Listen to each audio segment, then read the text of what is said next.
Light camera action. ठीक है, चालू है। So my dear students, my dear friends, हमने पार्ट 1 के हमने फर्स्ट लेक्चर में क्या देखा? हमने फर्स्ट लेक्चर में कैप्लर्स लॉ तक स्टडी किया, बट आपको बता दूं कैप्लर्स के पास कोई एग्जैक्ट एविडेंस नहीं था कि वो प्रूफ कर सके कि उसने जो कहा वो सही है। ठीक है, बट न्यूटन्स ने कैप्लर्स लॉ की मदद से ये प्रूफ किया।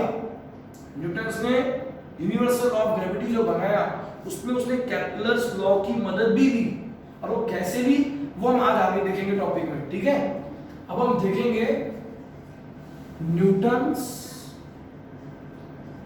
Universal law of gravitation. ठीक है, यूनिवर्सल लॉ ऑफ ग्रेविटेशन। तो सर ये लॉ क्या था? लॉ ये था, न्यूटन ने बड़े बहुत अच्छे शब्दों में कहा कि एवरी ऑब्जेक्ट, दुनिया में कोई भी ऑब्जेक्ट हो, every object in this universe attract each other by a force which is directly proportional to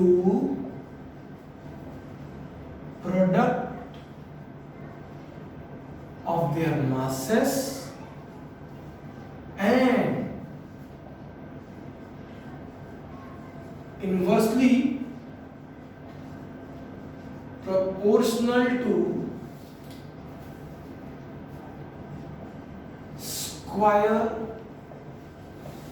of distance between them। अब इसको हम ऐसे बोल सकते हैं कि समझो मैंने कंसीडर कर लिया दो ऑब्जेक्ट, सीधी बात है कि consider two object of mass m1 and m2 having distance d, d। तो इनके बीच में जो ग्रेविटेशनल फोर्स एक्ट होगा वो कैसे होगा? वो ऐसे directly proportional to m1 m2 upon d square.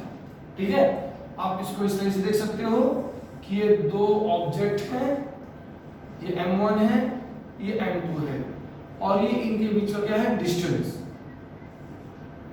ठीक है, ये इसको अपनी ओर अट्रैक्ट करेगा, ये इसको अपनी ओर अट्रैक्ट करेगा, दोनों एक दूसरे को अट्रैक्ट करेंगे। ठीक है ना, बट खास बात क्या होगी, दोनों के फोर्स का डायरेक्शन अपोजिट होगा। ये देखने की बात है। अब आप इसको लिख सकते हैं therefore F equals to G m1 m2 upon d square. ठीक है, upon d square. Sir what is G? अब यहां पर G क्या है? G इज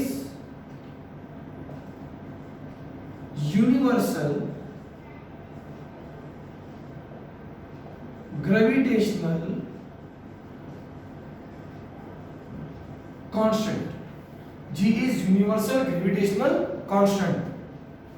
अब अगर मुझे G की वैल्यू ढूंढनी हो तो कैसे निकालेंगे हम? G f d square upon m1 m2।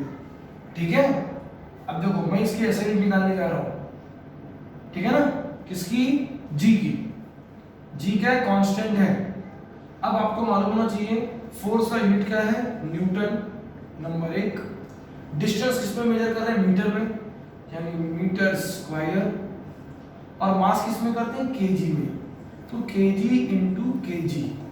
So this is newton metre square kg square, this is newton metre square kg. ये पावर आपका नीचे 2 है, ऊपर आपके आगे -2 हो जाएगा।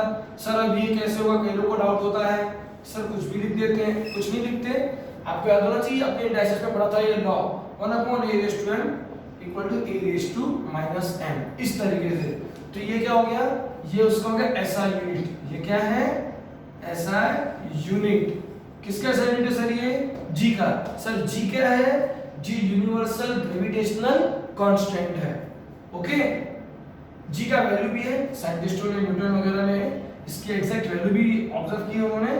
G की कुछ वैल्यू निकाला 6.673 into 10⁻⁻11 Newton metre square kg⁻²।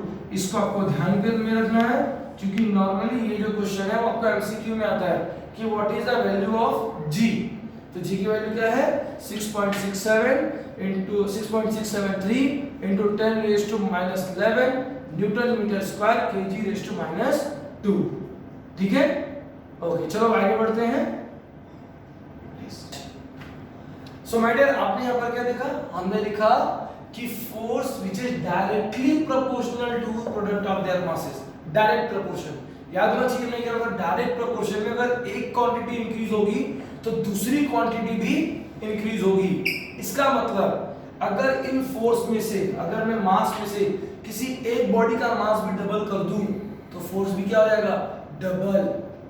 But ठीक है, if mass is double, any किसी भी एक बॉडी की अगर मैं मास को डबल कर दूं तो फोर्स का जाएगा डबल। बट यहां पर क्या लिखा है? Force is inversely proportional to square of distance between them. अब अगर मैं इनके डिस्टेंस को डबल कर दूं, ये इतने पास में है, आप कहते हो सर इतने पास में है, अगर मैं इस डिस्टेंस को और बड़ा कर दूं, यानी इसको d से मैं 2d कर दूं, तो मालूम है फोर्स पे क्या इफेक्ट होगा? Force will be affected by 1/4, यानी आपका फोर्स रिड्यूस होगा 4 टाइम, क्योंकि इनवर्स प्रोपोर्शन है, वो भी स्क्वायर है। और हमने पढ़ा था ये रूल, हमें क्या रूल पढ़ा था? स्टैंडर्ड 9 में, 8 में, 7 में पढ़ा है कि इनवर्स प्रोपोर्शन में जब एक क्वांटिटी इंक्रीज होती है तो दूसरी क्वांटिटी डिक्रीज होती है। तो अगर आप डिस्टेंस इंक्रीज कर दोगे तो आपका फोर्स रिड्यूस हो जाएगा। अगर आप डिस्टेंस डबल करते हो तो फोर्स रिड्यूस होगा बाय 4। अगर आप डिस्टेंस 3 टाइम इंक्रीज करते हो फोर्स रिड्यूस होगा बाय 9, क्योंकि स्क्वायर है, यहाँ पर d स्क्वायर है। तो अगर आपने फोर्स, अपने डिस्टेंस को डबल किया, फोर्स रिड्यूस होगा बाय 4। अगर आपने डिस्टेंस को 3 टाइम रिड्यूस किया, इंक्रीज किया, 3 टाइम इंक्रीज किया, तो आपका फोर्स रिड्यूस होगा by 9 times, reduce by 9 time.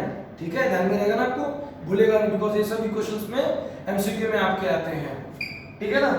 ना अब एक इंपॉर्टेंट चीज क्या होती है कि माय डियर, अगर दो बॉडी, जैसा हमने इन दोनों बॉडी को देखा, अब ये दोनों बॉडी का शेप क्या है? स्फेरिकल शेप है, गोल शेप है।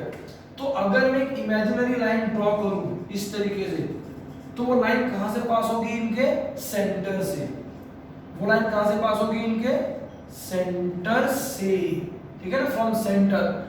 तो ये तो ठीक है, बट अगर मेरे पास, मैंने आपसे कहा कि अमीबा जैसी बॉडी है जिसकी बॉडी का कोई शेप नहीं होता, ठीक है, तो अगर मैं यहां पर अगर देखूं तो यहां पर क्या होगा? यहां पर इनकी बॉडी, जिस पॉइंट पे इनकी बॉडी का पूरा मास कॉन्सेंट्रेटेड होगा उसी को हम कहते हैं centre of mass. The point eight which entire mass of body is concentrated is called centre of mass. Centre of mass. देखो मैंने लाइन ड्रॉ किया है, ये लाइन बता रहा है कि इनकी बॉडी का पूरा मास है वो इस पॉइंट पे कॉन्सेंट्रेटेड है। जैसे कि आपके सामने अगर मैं ये आपका, इसको क्या बोलते हैं? पैरेललोग्राम। ठीक है ना, ये पैरेललोग्राम है। अब क्या इसका मास यहाँ कॉन्सेंट्रेटेड है? नहीं। यहाँ कॉन्सेंट्रेटेड है? नहीं। यहाँ कॉन्सेंट्रेटेड है? बिल्कुल नहीं। बट अगर आप इसका डायगोनल ड्रॉ करो और डायगोनल ड्रॉ करने देखो कि जिस पॉइंट पे इसका डायगोनल इंटरसेक्ट करते हैं उस पॉइंट पे इसका एंटायर मास कॉन्सेंट्रेटेड होता है। तो अगर ये टाइल है और अगर मैं इसके सेंटर में मारूं, इस पॉइंट पे मारूं, इसके दो टुकड़े हो जाएंगे। ठीक है, चाहे आप पैरेललोग्राम ले लीजिए, आप एक रेक्टेंगुलर बॉक्स ले लीजिए, या आप ब्रिक्स ले लीजिए। आपने कई बार कराटे खेलने को देखा होगा, जब वो कराटे की फाइट को दिखाया कि ईंटा तोड़ना रहता है या जेएसपीसी को तोड़ना है या बर्फ की जो स्लैब उसको तोड़ना रहता है, वो कहाँ मारते हैं? उसके कॉर्नर पे मारते हैं, एज पे मारते हैं? नहीं। कहाँ मारते हैं? उसके सेंटर पे।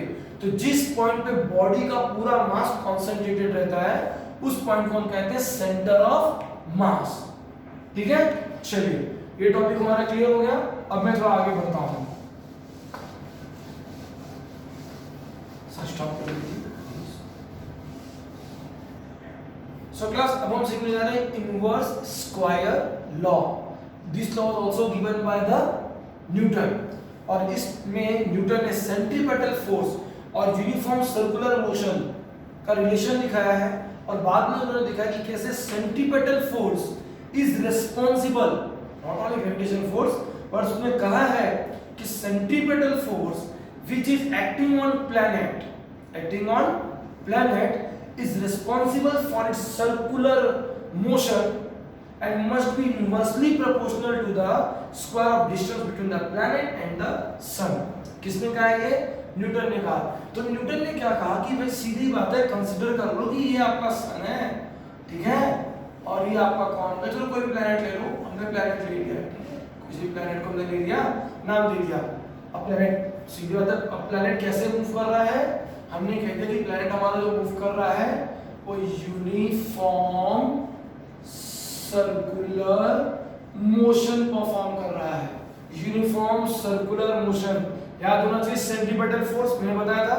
तो जब आपकी बॉडी यूनिफॉर्म सर्कुलर मोशन में मूव कर रही है, अब हमने क्या किया कि जब उसका डिस्टेंस भी होगा ना, सन से कुछ डिस्टेंस भी होगा, आर उसका डिस्टेंस हो गया, प्लेनेट के पास मास भी होगा तो उसका m मास हो गया, ठीक है।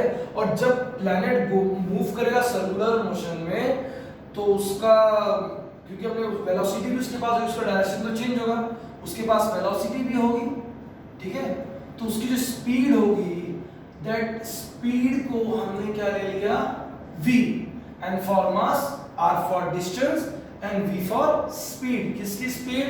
ऑफ ए प्लेनेट, ठीक है, कंसीडर हमने कर लिया। तो नाउ सीधी बात है कि व्हेन हमने कंसीडर कि व्हेन एंड या ऑब्जेक्ट ले लो या प्लेनेट ले लो, कि when an object perform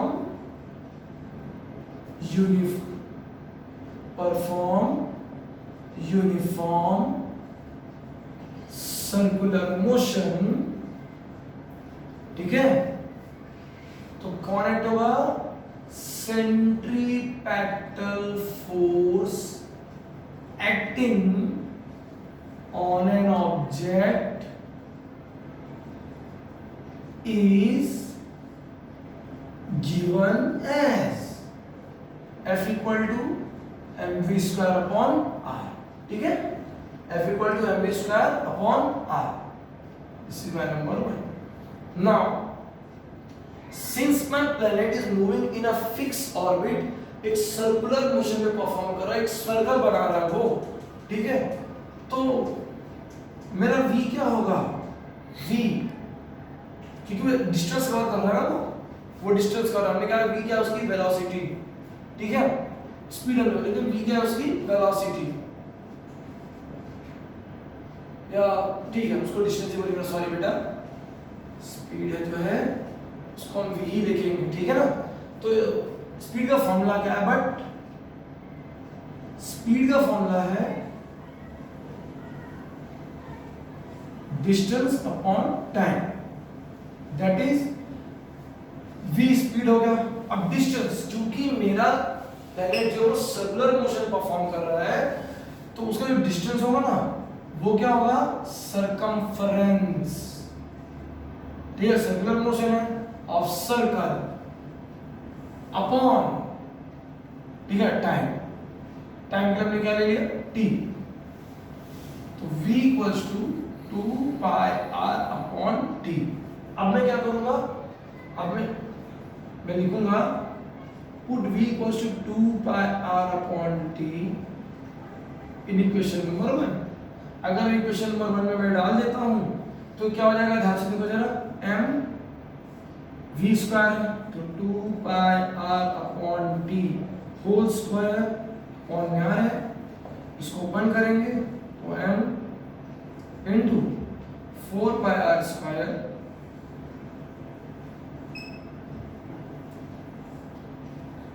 r into t square, ठीक है। अब ये r स्क्वायर है, 4 pi m pi r square, पाई का भी टी स्क्वायर हो जाएगा स्क्वायर, ठीक है। इस आर स्क्वायर को मैं लिख सकता हूँ r into r and r into t square, ठीक है।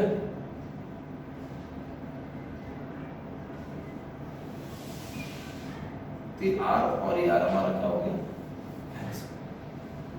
हम इसे कैंसिल भी कर सकते हैं, ठीक है, कैंसिल भी हो सकता है। और अगर आप इसको कैंसिल नहीं करना चाहते हैं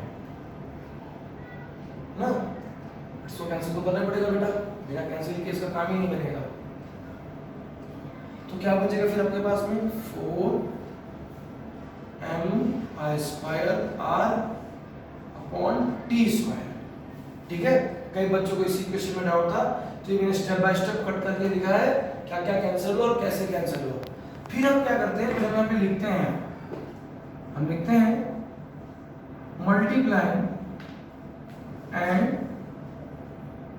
dividing by r square we get, हम क्या करते हैं मल्टीप्लाई और डिवाइड करते हैं यहाँ पर 4m² r into are square, ठीक है, and this is r square into t square. जब मल्टीप्लाई कर देंगे तो 4m² ये r³ ठीक है, r square into t square. ना खास बात फैक्ट क्या बेटा कि यहाँ पर आपका 4 भी कांस्टेंट है, आपका m भी कांस्टेंट है, पाई स्क्वायर भी कांस्टेंट है, ठीक है।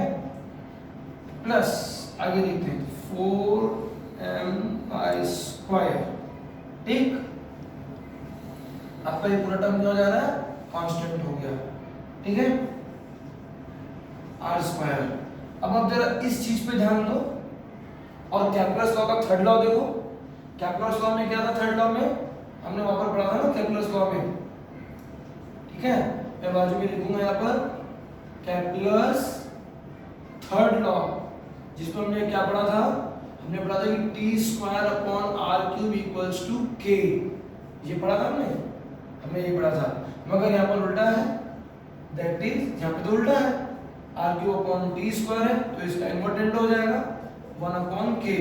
तो यहाँ पर हम r³ अपॉन t² के पर क्या लेंगे 1 अपॉन k, ठीक है ना। अब ध्यान से देखने की बात है कि आपका 4 भी कांस्टेंट है, मास भी कांस्टेंट रहेगा, पाई की वैल्यू भी कांस्टेंट है और k भी कांस्टेंट है। दैट मींस कि आपके इस फॉर्मूले में अगर देखा जाए तो 1 अपॉन r² को छोड़ करके बाकी जो भी है, this everything, all this term is constant. Therefore, force is directly proportional to, force is inversely proportional to square of the distance between the planet and the sun. तो यही वो कह रहा था, कौन, न्यूटन। इसी चीज को न्यूटन कह रहा था, इसी को उसने कहा है inverse square law of gravitation, इसी को उसने कहा है। न्यूटन ने यहीं पर कंक्लूड क्या किया था कि centripetal force which is force acting on planet, ये फोर्स एक्ट होता है इस प्लैनेट के ऊपर, is responsible for its circular motion must be inversely proportional to the square of distance, in square of distance between the planet and the sun. Newton ने क्या conclude किया था कि centripetal force acting on the planet and is responsible for circular motion must be inversely proportional to the square of distance between the planet and the sun, और इसी को बोला गया inverse square law of gravitation, ठीक है। तो आज का टॉपिक हम यहीं पर एंड करते हैं, ओके, चलिए, थैंक यू।